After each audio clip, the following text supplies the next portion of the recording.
शिलान्यास किया। इस मौके पर स्कूली शिक्षा राज्य मंत्री दीपक जोशी, टीम इंडिया के पूर्व कप्तान श्रीकांत भी मौजूद रहे। पार्क के लिए गोविंदपुरा नरेला संकरी क्षेत्र में 37 एकड़ भूमि आरक्षित की गई है।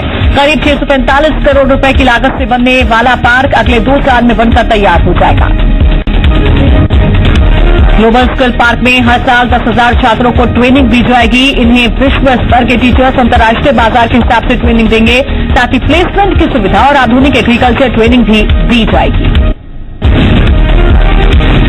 केंद्रीय राज्य मंत्री राजीव प्रताप रूडी ने कहा है कि देश में पहला स्किल डेवलपमेंट पार्क का निर्माण मध्य प्रदेश में होने जा रहा है। रूडी ने 1 साल के अंदर पार्क के निर्माण की उम्मीद जताई और कहा कि पीएम इसके उद्घाटन करने की अपील करेंगे।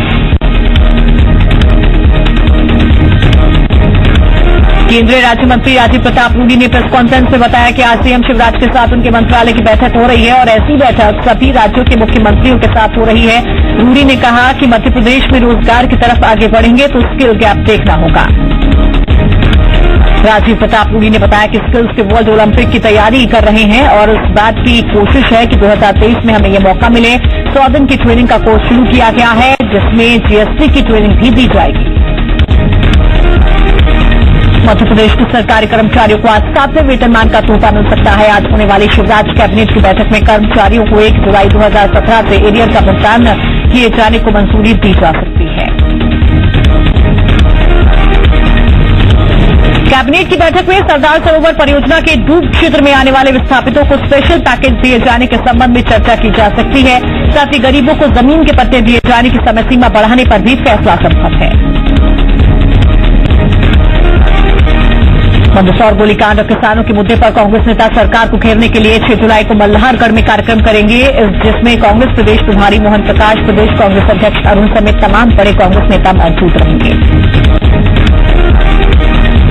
बीजेपी विधायकों की परफॉर्मेंस रिपोर्ट संवैधानिक कार्यकर्ता बनाएंगे। संवैधानिक कार्यकर्ताओं को संगठन मंत्री के समान दर्जा दिया गया है। प्रशिक्षण के बाद 100 से ज्यादा संवैधानिक कार्यकर्ताओं ने ग्राउंड रिपोर्ट बनाना शुरू कर दिया है। 1 साल वाले कार्यकर्ताओं को विधानसभाओं और 6 महीने वाले कार्यकर्ताओं को मंडलों की जिम्मेदारी सौंपी गई है। 1 महीने में प्रदेश संगठन को रिपोर्ट सौंपेंगे। संवैधानिक कार्यकर्ताओं की रिपोर्ट पर ही अगले विधानसभा चुनाव में टिकट का फैसला होगा। नर्मदा नदी के संरक्षण के मकसद से चलाया गया मध्य प्रदेश सरकार का पौधारोपण अभियान सफल रहा। सीएम शिवराज सिंह ने अभियान को सफल बनाने के लिए प्रदेश के लोगों को बधाई दी। उन्होंने ट्विटर पर लिखा कि प्रदेश में 6 करोड़ 63 लाख पौधे लगाए गए। साथ ही उन्होंने एक वीडियो भी लोगों को शेयर किया। प्रदेश सरकार की ओर से रविवार को नर्मदा नदी के किनारे के जिलों में 6 करोड़ पौधे लगाने का अभियान चलाया गया। अभियान की शुरुआत सीएम शिवराज सिंह ने अमरकंटक में पौधारोपण करके की। उनके अलावा एमपी सरकार के मंत्रियों और पार्टी नेताओं ने भी पौधारोपण किया।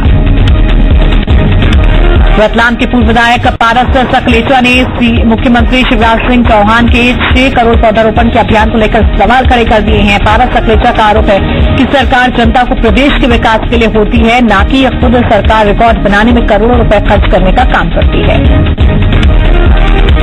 छत्तीसगढ़ के पूर्व मुख्यमंत्री अजीत जोगी की जाति को लेकर कांग्रेस ने उन्हें घेरने की तैयारी शुरू कर दी है। कांग्रेस विधि प्रकोष्ठ ने बैठक कर जाति को लेकर कानूनी पहलुओं पर विचार किया और आगे की रणनीति तैयार की। जोगी की जाति की रिपोर्ट आने के बाद विधि प्रकोष्ठ अपनी रणनीति तय करेगा। अजीत जोगी की जाति को लेकर अब सोशल साइट्स पर पोस्टर वॉर शुरू हो गया है। पोस्टर में अजीत जोगी के कार्टून्स बनाए गए हैं। हालांकि कांग्रेस ने कहा है कि सोशल मीडिया पर अजीत जोगी के खिलाफ जारी पोस्टर से पार्टी का कोई लेना देना नहीं है। अजीत जोगी जाति विवाद में पोस्टर वार के बाद कांग्रेस और जनता कांग्रेस छत्तीसगढ़ आमने सामने है। इस मामले पर बीजेपी प्रवक्ता सच्चिदानंद उपाध्याय ने कहा कि कांग्रेस और जनता कांग्रेस छत्तीसगढ़ आपस की लड़ाई लड़ रही है, जबकि बीजेपी को इससे कोई फर्क नहीं पड़ता।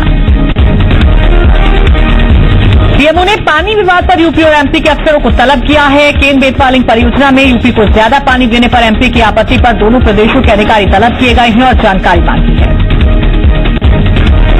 कल एमपी और यूपी दोनों प्रदेशों के अधिकारियों की दिल्ली में बैठक होगी। एमपी के मुख्य सचिव बीपी सिंह ने यूपी को ज्यादा पानी दिए जाने पर केंद्रीय अधिकारियों को पत्र लिखकर आपत्ति जताई थी। छतरपुर जिला प्रशासन की लापरवाही के चलते करीब 2 करोड़ में खरीदी गई 18,000 क्विंटल प्याज सड़कर खराब हो गई है। गरीबों को प्याज 2 रुपए किलो में देने के लिए प्याज भेजी गई थी, लेकिन हरपालपुर रेलवे स्टेशन के रैक पॉइंट पर प्याज का सही समय पर उठाव नहीं हुआ।